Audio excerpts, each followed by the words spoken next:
I've never seen anything like it before, and to attempt to hit the ball out of there is pure madness. The winner of the gold medal and the champion golfer of the year is Cameron Smith. This is the one that I've always wanted to win since I was a little kid. So it just feels pretty amazing to be able to get it done today. It's amazing that it's my destiny to be the first Aussie to win. Just incredible. Hello and welcome to episode 20 of Playing from the Tips, Golf Australia Magazine's preview and tipping program that traverses the world of golf and this week covers the United States, Spain and England for a relatively quiet week of professional golf. I'm your host Jimmy Emanuel, and helping to look at then pontificate on a winner of the Rocket Mortgage Classic, LIV Golf, Valderrama and Betfred British Masters are two of our so-called experts. The first of those takes his previewing and tipping so seriously, he was up at 5:10 this morning watching the World Putting League to see if it offered any insights into what might be happening in the world of golf. Rod Murray, what's the state of the WPL? Where do they sit in the merger? There's some interesting characters, let's put it out. There's a guy there with a split grip claw thing going on with, oh yeah, Jimmy, you should have a look.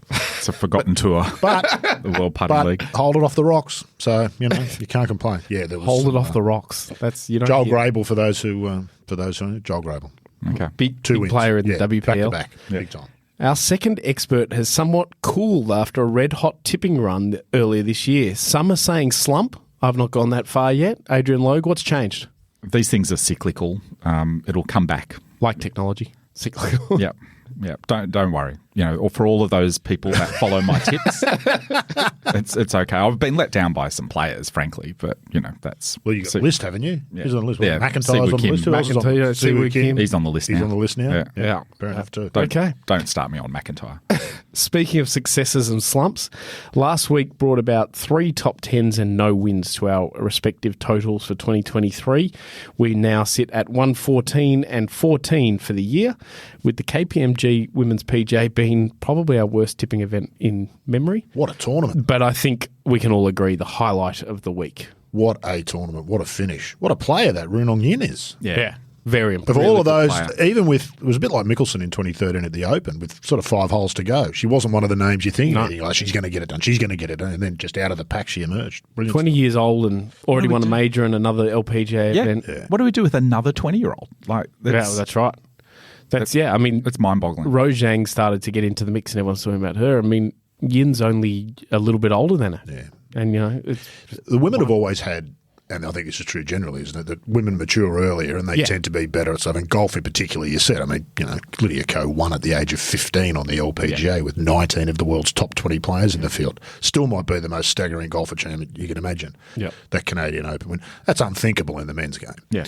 That kid TK winning, 16 I think he was? 16, yeah. In 15 maybe. Yeah, he was about 15 or 16, but, in a... It's tough over 4 rounds, isn't it? But And Well, it's not tough 19 of the world's top 20 players in the field. Yeah. So. It's tough when you to have that sort of consistency as well to prove yourself that good of a player, like to win twice already this year. Whereas TK, he goes and plays the amateur championship last year. He can't make the final, that's hard. That's match play. But yeah, very impressive. Yuka Saso as well was good to see absolutely. again after winning as a 20-year-old as well, Yep. I think. And having changed country she represents. Yeah, I that's noticed right. that. Yeah. From Gone Philippines from Philippines to Japan. Easier travel apparently with the passport. Okay. Yeah. So her mother's Filipino and I think her father's Japanese. That's right, yeah. And she switched Went from and Philippines has to Japan, asked for a special exemption to play in the next Olympics for Japan because you normally have to wait 4 years after changing nationalities, but has asked for an exemption. Anyway, let's move ahead to this week. And the first cab off the rank, to give you a different voice to listen to than mine, we're going to turn to Rod Murray and learn a little about the Rocket Mortgage Classic and Detroit Golf Club. Look, on the surface, this just looks like another week on the PGA Tour, and it kind of is. But I read a really interesting piece earlier today about what they're doing at this tournament, different to a lot of PGA Tour events. They've kind of realised they're not going to get the big-name players. So they're making this more of a fan idea. And this part of the world gets a bit starved. It was starved of golf for about 10 years. And the crowds have come back. You'll see it this week. There'll be really good crowds and a really good field. I like that. There's 3 free days for the week. There's a tournament that ends on the Sunday. It's quite a big local tournament. Free entry to that. Free entry to the Pro-Am. And free entry to one of the other days. Kids get in free if they're under 15. So look, I like all of that stuff. It's Donald Ross Golf Course, which should be great. Doesn't look much like what it did when Donald Ross finished with it in 1916, unfortunately. So that's a bit disappointing, but that's fairly typical. 6,800 metres, absolutely no resistance to scoring. No. Nearly 7,000-metre golf course, and the numbers are just staggering. Tony Finau's the defending champion, 26 under par. Decent week. He went last year, and that was his second. He won back-to-back weeks, won the 3M Open the week before, and then won this at 26 under par. Cam Davis won here in 2021, his PGA Tour win, a 5-hole playoff. He finished eagle birdie. Watch the end of this golf course, the finish. Has it got a name? No. We might, I don't know. Okay. We might have to come up with one. The launch pad? Maybe something like that. Yeah. But, I see where you're going. Yeah. Two-shot lead with 2 holes to play is not going to necessarily get the job done. So no. It'll be one of those tournaments that really isn't over until it's over. Although historically, I mean, 4 of the 5 winners have won by 5 shots or more. Finau won by 5 shots last year. So we'll see what happens. The most interesting thing I found about this, during the war, 1939, 2 months before the Ryder Cup, the GB&I team pulled out because the war started. Mm-hmm. So the American team had already been selected out of the GB&I team. And they're like, well, what are we going to do? So they found a bunch of local American pros and they played like a challenge. And they liked the idea of it. So in 1941, they played one of those here. The names are staggering. They were called the Ryder Cup, the War Years Ryder Cups. Mm. So it was who would have qualified for the team against a team of challengers. So they played it here. And I found on YouTube, which I'll post a link to, a video just from general scenes, and it goes for about 20 minutes. But if you're a swing nerd, just some of the names. Saracen, Snead, Bobby Jones, Ben Hogan, Byron Nelson, Ralph Gouldo, Lawson Little, Paul Runyon. You get to see Paul Runyon's actual putting stroke with the thing jammed against his leg and a split hand grip. Yeah. And some really interesting stuff. So Jones was the captain of the team for this one, for the challenge team. They won, which was a real upset. Jones hadn't played tournament golf apart from the Masters since 1930. This is 1941. Beat Henry Picard 2-1 in the singles match. Picard was the 1938 US Open and 1939 PGA winner. Oh, really? Yeah. So fascinating. Quite the event. And from the look of the video, Henry Picard, dual major winner. Yeah. You never heard of him? No. He was never heard of Henry Picard. He was a bit of a mentor for Hogan. Really? Yeah. Okay. Yeah. There's some. Is he in the Hall of Fame? No, I don't know. Well, it doesn't mean. Well, two majors get to. Yeah, that's you'd think, but he uses the Hall of Fame as a measure. Yeah, it means nothing to me if he's not in the Hall of Fame. Imagine the damage Paul Runyon could do on the WPL. Oh, little poison. Although, of course, his stroke now would be outlawed. It would be anchored. Well, maybe not on the WPL. Yeah, maybe fast and WPL loose with the rules. Yeah, but look, I was fascinated when I found this. If there's any listeners out there who are swing nerds, honestly, there is just some magnificent footage from the. Okay.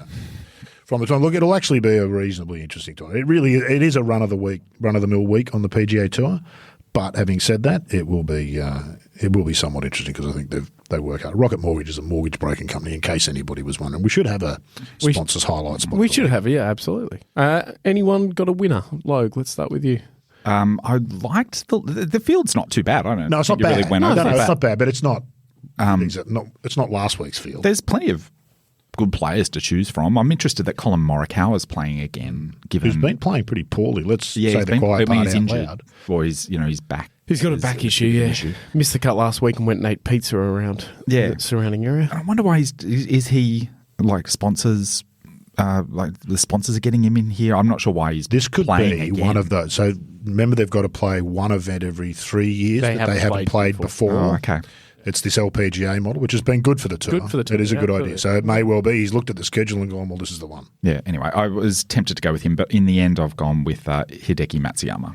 Okay. Who I think is a little bit undercooked with competitive golf this year. Keeps threatening to do so. Yeah, never quite gets there. Close at times, but then just doesn't quite go on with it. Rod, some thoughts? I'm going to go with Justin Thomas. I think he bottomed out at the US Open. That 81 was the wake-up call he needed. Top 10 this past week at the Travellers. I think we can safely say Justin Thomas that we've come to know in the last few years is the Justin Thomas that'll be back. He's never played here before, so this doesn't really matter at this level. Yep. But this sort of scoring, this kind of golf course, I think it'll suit him. Just seems like a bit of a head case at the moment. I don't know what it is. I think he changed putters, didn't he, last weekend? Just everything changed. There might be a few little injury things that have been happening as well. He got engaged. There's a lot going on off the course. Yeah. I think just It always is. just having one of those And you can't periods. I mean, unless you're Tiger, you just can't keep Correct. playing good all the time. Tiger's the only player who's ever done it. And Thomas has kept a consistently higher level than you absolutely. probably would have thought. So Yeah, absolutely. I'm going to go And with... he's a friend of Jordan Spieth's. That's right. I don't know if you've heard that. He's also a friend of my tip, Ricky Fowler. Ah, there you go. Who- Ricky's everybody's friend, isn't he? Yeah, absolutely. After going very close at the US Open and a disappointing 75 on the last day, had a 60 last week at TPC River Highlands. Could have had 59. And he's actually Rocket Mortgage's big main sponsor Oh, is player. it? Okay. Does TV ads in America. That's He's quite good. got to win something soon. Got to win something soon. back. He'll turn it on for the sponsor. Yeah, I think so. That makes sense to me. Next, we head to continental Europe, where LIV Golf will actually play for the very first time, and also stages its first event since the framework of a merger agreement with the PGA Tour was announced on June 6. Anybody yet have any idea what any of that's about? No. No. Oh, I've spent the last couple of days writing a story about it And for the still next have no magazine, idea? and I kind of still have no idea. So You don't have any idea. That's the truth. no, that's correct. Looking at this week, the course is kind of the standout with Real Club Valderrama, the host this week. The Spanish layout that was, of course, host of the 1997 Ryder Cup and numerous European Tour events over the years. But the club excited to hitch their flag to the new player in world golf before the peace talks kind of ruined all that disruption and all that sort of stuff. Anyway, claustrophobic is the best way I would describe Valderrama. Not everybody's cup of tea. And certainly not everyone's cup of tea. Robert Trent Jones first laid it out in 1974. He came back in the 80s when it was changed in ownership. Trees sort of a heavy feature and bunkering with holes kind of twisting and turning around them, and tiny little sloping greens with diabolical areas around them. Ball striking a real premium here, which probably explains Sergio Garcia winning, I think, 3 times, maybe 3 different events, but I think 3 times here over the journey. Although I'm going to say LIV Golf's twice usage of Augusta of Europe, describing Valderrama, Really? might be on the bold side. That is kind of the highlight of this week because as we're now getting used to and understanding, it's the usual cast of players for the LIV event that are back here. Cam Smith's the form player probably of all of their 48 after 2 good results at the PGA Championship US Open where he was fourth alone actually. Charging towards defending the Open Championship at Hoy Lake where he looks like he's a real chance of doing a Tomo and going back-to-back across St Andrews and Royal Liverpool. Exactly the same 2 courses. The Is that Tomo right? went There you back-to-back go. in 55, 56, I think. Oh, nice. But there's been some obviously good form from Brooks Koepka that's been a bit mixed in. That's been the case really with all the LIV guys as they try and find consistency in their sort of approach between not playing a lot and then playing surges of golf as well. They also come off the back of what they said was their most attended event in LIV Golf DC, which I don't know how that got past Adelaide for numbers, but apparently it did. So interesting to see them play in Europe, continental Europe for the first time and Spain, and I think it'll be very well received. 2 Spanish-speaking teams being the Fireballs and Torquay. So I think they'll be very well received over there. In terms of some tips, I'm going to go with one of those Spaniards and go with Sergio myself. Did everybody take pick that. Sergio? Yeah, take that. Yeah, That's everyone why picked I went Sergio. first, because everyone was going to pick the same I'm person. going Dustin Johnson. I'm sticking with Sergio. Are you allowed to do that? I think that's against the rules. isn't it? We've we done- allow you've- it you've done that. sometimes. No, I haven't. I've always changed when you've sneaked and scooped one of my picks. I play by my rules. Okay, I suppose 7 wins. You can do what you want, can't you? You can do what you want, and clearly he does. Maybe that's how we don't remember what happens. But just on that LIV thing, we've and talked about- teams, I'm going to go with the Oh, Fireballs. You're a Fireballs guy. aren't you? Yeah. Well, I've got a Fireballs. I'm a Majestics guy, so Well, I'm a smash guy, but I've got I'm no actually a belief in Torquay the guy. smash are like second last or something. So I'm going with the aces. Yeah, that all means very little. But yeah, anyway. really out on a limb. This LIV thing you just mentioned there, Jimmy, we talked about it before we came in. Really has got the idea of this, having the best of the best go against each other all the time and all this sort of stuff that was kind of the bedrock of the LIV thing and sounds like a good idea. It's actually kind of uninteresting, isn't it? I'm just not. I think every time it's like, oh, well, you know who the field is. It's the same 48 players every time.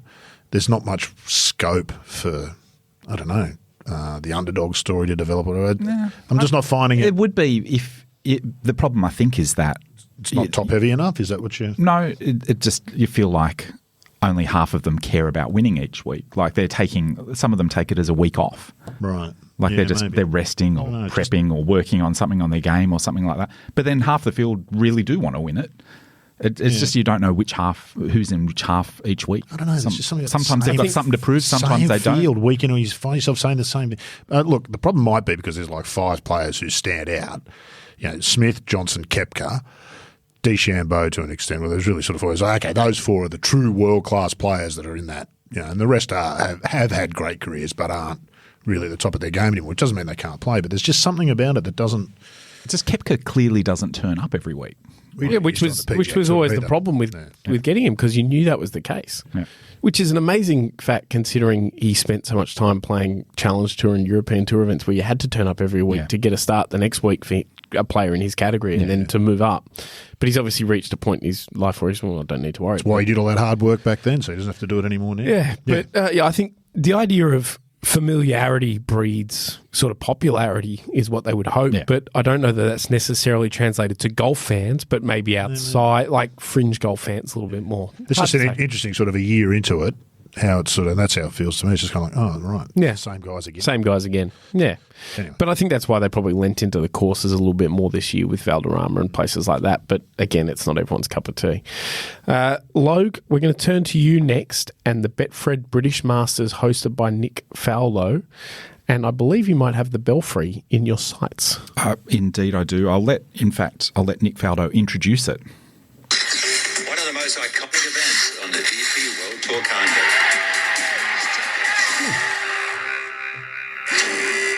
Welcome to the 2023 Betfred British Masters. There we go. That's Can I just tell listeners that Logue has hit every one of those beats with anticipation? He's been listening to that for days. The visual was special. We were very lucky to be here, Jimmy. Do you know what that where would benefit from that? The WPL.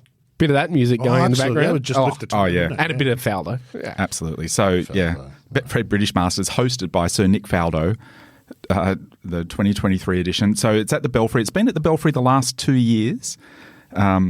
So I don't know if we're going to see the Belfry be the permanent home of this tournament. One of the attractions of this tournament was that it was moved around to some really interesting courses. Well, it had its rebirth in 2015. Had a little run there where Tommy Fleetwood hosted it at Hillside. Yep. I don't know who hosted it. Was that maybe Justin Rose? Close House. And Close House where Lee Westwood hosted. Yeah, Walton Heath was it was the bone marrow guy, the bone soup guy. What's his name?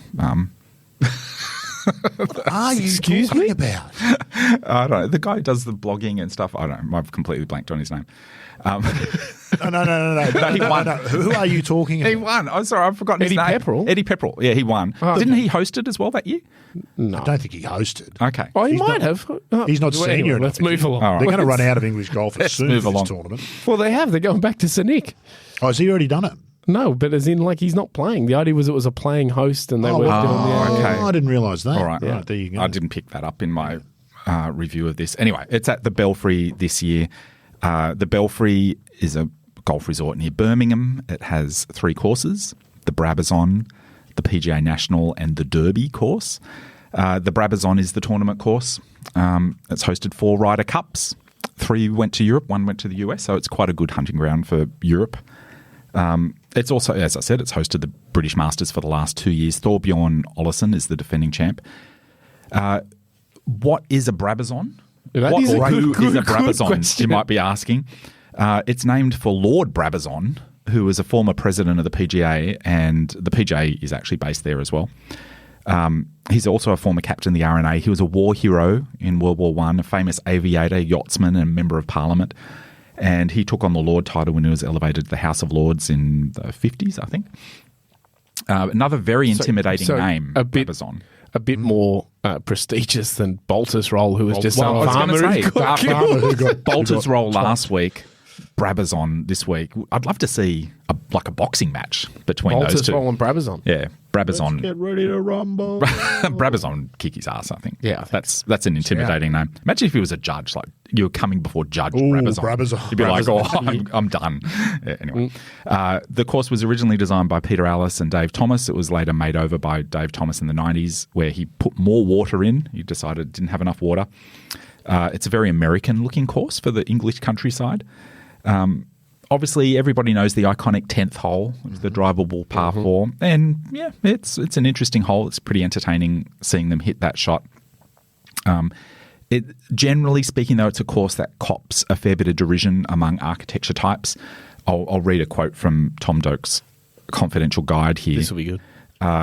For some reason, he says, for some reason, the designers have tried to bring American design concepts to British soil, but the stylized Trent Jones-style bunkers and multiple tiered greens in an utterly failed attempt to imitate Pete Dye's telephone poles to line a bunker imitate the worst elements possible.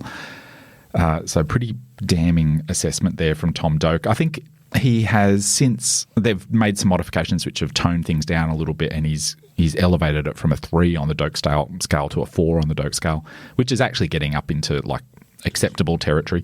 And I'll give it this. It's a bit pricey. I've played it. Yeah.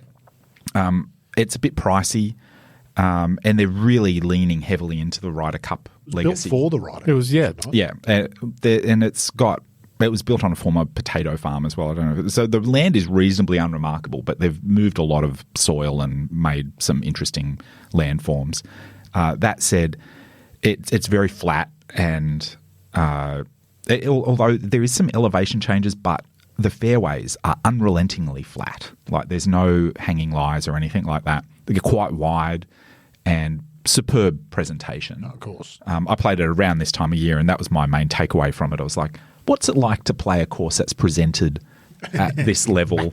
Yeah, like, what are the lies like and everything? And it's good. Like, you don't get a bad lie. Yeah. It's I think a little bit, I found this a little bit disappointing about Baltusrol last week. It just seemed like an execution test. Yeah. Like everything was flat lies, perfect lies, big greens. If you could hit it close to the pins, you might make some birdies, but it was no surprise that a brilliant ball striker won. Like it was just an execution test, I think. Or I'm not reducing it just down to that, but there was a lot of examination of just can you strike the ball. The greens and bunkers and just do. But that didn't. I mean, the greens were so big at Baltusrol that didn't really come into play that much. Anyway, I think you'll see a lot of that same sort of stuff at the Belfry this week. It's a full-on execution test. I think that's reflected in the winner last year with Thorbjorn Olesen. A good thing in its favour, you can play there. Like you can pay the money and you can play there and get this tour experience and Ryder Cup experience, and it's fun. It's a fun course to play. It's limited architectural merit, but there's some holes that are pretty charismatic, like the 10th, the 18th, and it's a fun game of golf. Probably not a great stroke play venue, I don't think, because of that. The nature of the shot making that's required there, but a fine match play venue, as anywhere is a good match play venue, isn't it? Because score doesn't really matter. Yeah, you can just. Right. So the tournament itself, it was formerly the Dunlop Masters, and during that era of being the Dunlop Masters, boasted some great winners like Thompson, Trevino, Norman, and Langer. It went into hiatus for about 12 years, but was revitalised in 2015. And in that rebirth since 2015, it's been one of the highlights of the DP World Tour, going to some great courses and having a real character that sets it apart from the other tournaments in the schedule. Some notable players this year include Justin Rose, Victor Perez, Minwoo Lee, Adrian Maronk. I think there's a Højgaard in there somewhere. Most weeks you'll find a Højgaard somewhere. The European Tour. Bobby Mack, the defending champion, Oleson's there.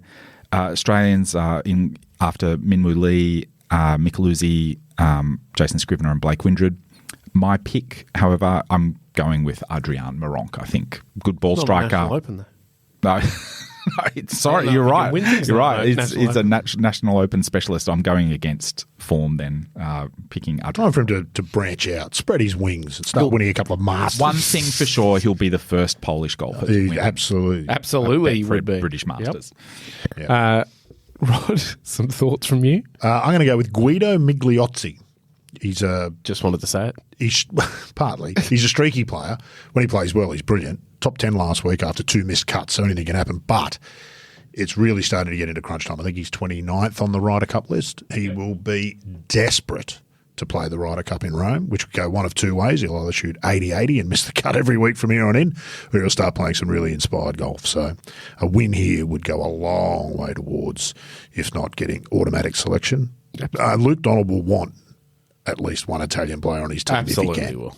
Absolutely. Molinari might even come into the frame as a pick. Well, what about Eduardo Molinari, who's the vice captain, and last week was right in the played mix, really well last week. So I think Migliozzi's really good, and he's good enough to play Ryder Cup, and he'd actually be a great team player, I think. Absolutely. In the team room. I'm going to, despite the fact that he'll be playing in front of a much smaller crowd than he's been coming used to, I'm going to go with Min Woo Lee. Yeah. He just class above a a lot heater of the rest of the field. He's on a real heater. Just hasn't won anything. He's cooking. He as he says, let him cook. Yeah. That's right. He's been close to winning and just hasn't quite got there, but I think he'll go over here and have a win in this next little run in Europe before the Open, and he'll go back to the PGA Tour even more confident, which dangerous kind of combination for Min Woo. He's finding really. his celebrity, isn't he? And this is the perfect level of tournament. If he was to knock this over this week, it would be perfect in timing and just where he is with everything. It would be perfect to do. He's becoming one of the most popular players on the PGA Tour, and he only just secured special temporary membership a couple of weeks back. So he's got it's going to take personality, and he's got the game. What did he hit? 370 something yards down the 18th. 374. Yeah. And then he goes and tweets it. No, he's a dream for the tour. You can see the tour is starting to use him in a lot of the stuff. They obviously wouldn't use him that much before he became a member. That's how they operate. As soon as he did, there's Min Woo everywhere. His Twitter's becoming huge, actually. I remember the days when we used to be able to tweet him and we'd get... and he'd get a response or a like. Yeah, that's right. That's right. Yeah. My first memory of Min Woo Lee really was at that... the US Junior, not the one it might have been the one he won, but there was always I think they still do it. They do a clinic with Tiger Woods around that week. Yeah. And he's there giving Tiger that this is how you hit a stinger with a 2-1. He would have only been 16, 17 at the time, but just he's that cheeky, and he's getting away with it. And Tiger was laughing at him, and he's got a hell of a stinger. You can really hit it. And that went viral, that video. And I remember thinking, wow, this kid's got a bit of spark about him. I think that was at Sage Valley. Sage Valley, that's it. Yeah, it's there every year. All right. That's it for episode 20 of Playing from the Tips. Keep up to date with all those events and more on our website, golfaustralia.com.au, and pick up a copy of the July issue of Golf Australia with Minjee Lee on the cover as she prepares to defend the US Women's Open. And there's much, much more, including the words of Adrian Logue in print, which is always exciting. We'll be back next week for Playing from the Tips.